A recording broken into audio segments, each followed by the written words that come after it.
Halo, saya Haris Jaya. Hari ini saya akan membacakan atau menjelaskan tentang OSI Transport Layer. Yang pertama adalah purpose of the transport layer. Ada tanggung jawab utama dari purpose of the transport layer ini adalah tracking individual conversation. Setiap host mungkin memiliki beberapa aplikasi yang berkomunikasi melalui jaringan. Masing-masing aplikasi akan berkomunikasi dengan satu atau lebih aplikasi pada remote host. Ini adalah tanggung jawab lapisan transport untuk mempertahankan beberapa yang komunikasi stream antara aplikasi ini. Yang kemudian kedua adalah segmenting data. Seperti setiap aplikasi membuat aliran data yang akan dikirim ke aplikasi remote, data ini harus siap untuk dikirim di media dalam potongan dikelola. Lapisan transport protokol menggambarkan layanan segmen bahwa data ini dari lapisan aplikasi. Ini termasuk enkapsulasi diperlukan pada setiap bagian dari data. Setiap bagian data aplikasi membutuhkan header yang akan ditambahkan pada lapisan transport untuk menunjukkan kemana komunikasi itu terkait. Yang ketiga adalah resembling segment. Pada host menerima setiap potongan data yang mungkin akan diarahkan ke aplikasi yang sesuai. Selain itu, potongan-potongan individual dari data juga harus dikonstruksikan menjadi lengkap aliran data yang berguna untuk lapisan aplikasi. Yang keempat adalah identifying the application. Dalam rangka untuk lulus stream data ke aplikasi yang tepat, lapisan transport harus mengidentifikasi aplikasi target.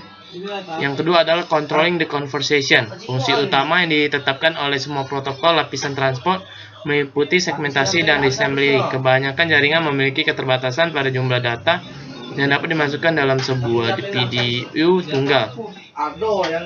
Yang ketiga adalah supporting reliable communication. Sebuah protokol lapisan transport dapat menerapkan adalah metode untuk memastikan pengiriman yang dapat diandalkan dari data. Dalam istilah jaringan, kehandalan berarti memastikan bahwa setiap potongan data yang sumber mengirim tiba di tempat tujuan. Pada lapisan transport, 3 operasi dasar keandalan adalah: yang pertama, pelacakan data yang ditransmisikan, mengakui data yang diterima, dan mentransmisi data tidak diakui. Yang keempat adalah TCP and UDP, User Datagram Protocol.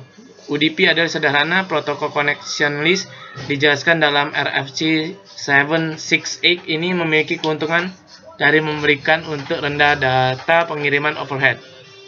Kemudian yang kelima adalah port addressing, mengidentifikasi percakapan pertimbangan. Contoh sebelumnya dari komputer secara bersamaan menerima dan mengirim email, pesan instan, halaman web, dan panggilan telepon VoIP. TCP and UDP berbasis melacak berbagai aplikasi yang berkomunikasi untuk membedakan segmen dan datagram. Untuk setiap aplikasi, baik TCP dan UDP telah tajuk bidang yang secara unik dapat mengidentifikasi aplikasi ini.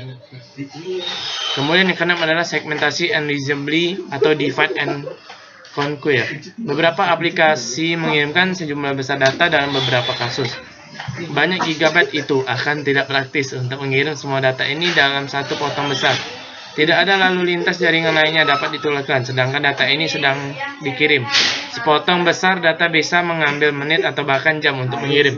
Selain itu, jika ada kesalahan, seluruh data file harus hilang atau membenci. Perangkat jaringan tidak akan memiliki buffer memori yang besar, cukup untuk menyimpan banyak data. Ini ketika sedang dikirim atau diterima. Sekian, terima kasih.